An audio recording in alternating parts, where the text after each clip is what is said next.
we love the most, we in anger, we rebuke. Do you know anybody that has a fit of anger? You don't want them brushing your hair, I'm telling you. You know anybody that's given to anger? You know anybody that just flies off the handle? Do you know anybody that can't?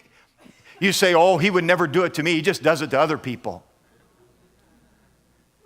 There's many a wife that today is living in shame because she thought it would never happen. It was only those drivers that made him angry. Many a child lives in homes that are wrecked and ruined by anger and violence. Greed. That greed, the bent on getting what's ours, getting without regard to whatever happens. It doesn't matter. Lust that's out of control, driven by thoughts, driven by passions, driven by, I don't care, driven, I've got to have it. I got to have her. I got to have it. Driven, looking, lurking, finally, look everywhere. It's a constant battle that's inside. What happened? The walls have been broken down. The enemy has free reign in your minds. You say, Mark, boy, I came for a Sunday morning pick-me-up. This is a pick-me-up. We need to get rid of that enemy. Offense. People that have a chip on their shoulder, that constantly, it will ruin your spirit. You'll be so suspicious of others that you can't cooperate, can't do anything, and constantly looking what they mean by that. Offended, just introverted. And you know what happens? That passes on from generation to generation. Revenge, bent on getting that what is theirs, planning, scheming to get them back. I'll teach them a lesson. Appetite of all kinds. There's all kinds of enemies. If I didn't name yours, feel free to call it out.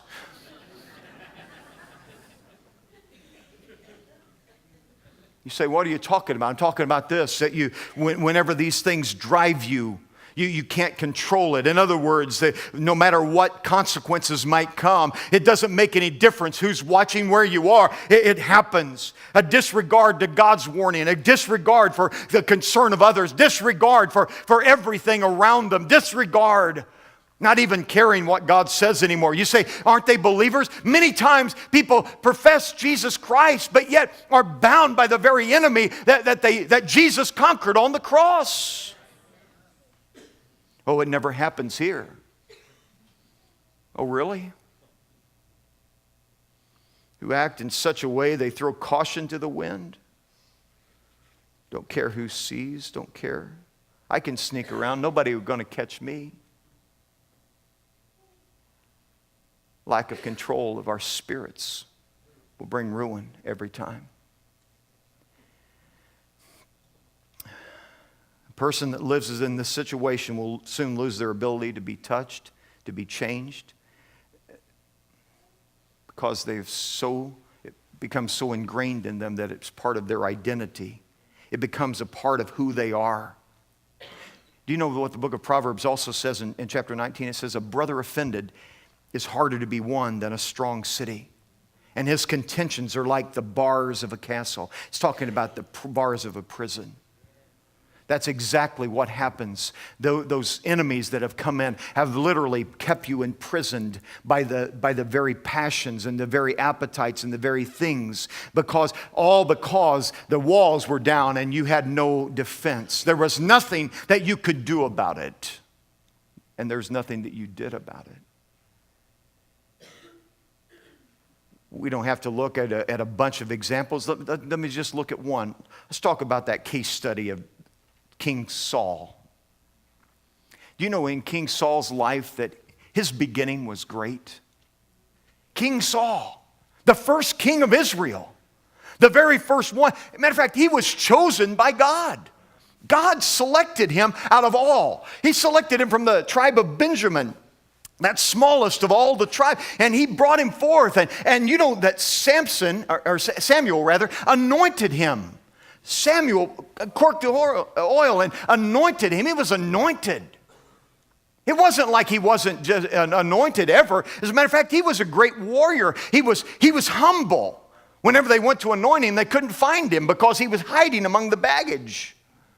When Samuel told him what God was going to do, that he was going to be the one that would be the warrior and the victor and the deliverer of Israel from the Philistines, he said, don't you know who you're talking to? He said, we're from the tribe of Benjamin. I said, we're the least of the tribes. Humble. What happened? It started spiraling down. How did it start to begin with? You don't have to read, but a few chapters down. And you'll begin to read, first of all, that when Samuel didn't show up in time, Saul goes in and offers his own sacrifice. He presumed upon God. He got tired of waiting. He got ahead of God. I know that no one here ever gets ahead of God or gets discouraged because God doesn't answer them in a week. Hear me. You get disillusioned by, well, maybe God's not showing up. Maybe God doesn't listen to me.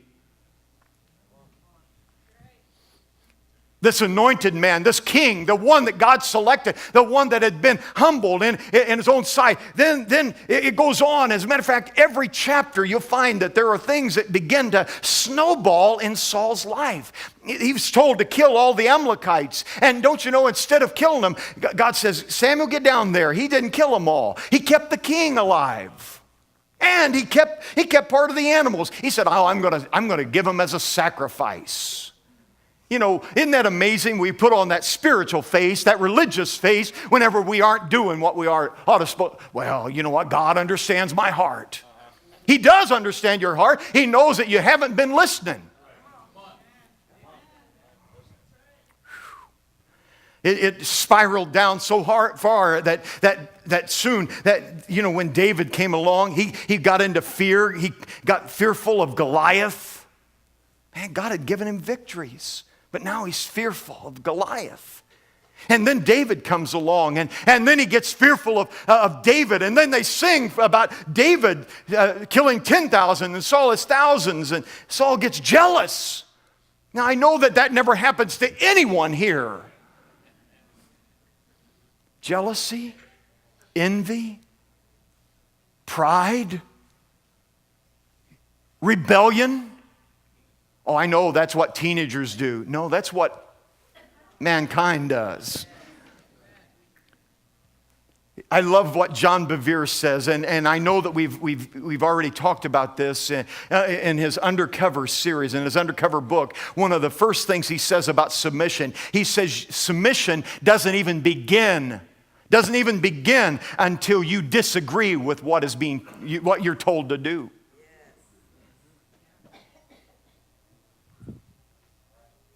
Oh, with every head bowed, I can see that landed on a flat note. He got jealous, so much so that he wanted to kill. He wanted to destroy. He wanted to take David's life. If I can get rid of David, that'll take care of it. If I can just get them, I'll be okay. All the time, it was a spiraling downward, a losing of the very kingdom that God had given him. God said, you know what, I'm going to establish your kingdom. I can do it forever. I'm going to bless you. I can bring a blessing into your life. I can do all of those things. But because he allowed these things in his heart and life, because he allowed those things, it destroyed his very being. You know what the end of his story was? He would think that he would be the conquering hero. Indeed, it was on the battlefield. But it was him falling on his own sword. Suicide, taking his own life. Oh, that would never happen to me, Mark. You don't know how desperate a life can be when a spirit is out of control. Where these things are allowed to come in, there is every evil work. I guarantee you that I'm talking to people here this morning that you've contemplated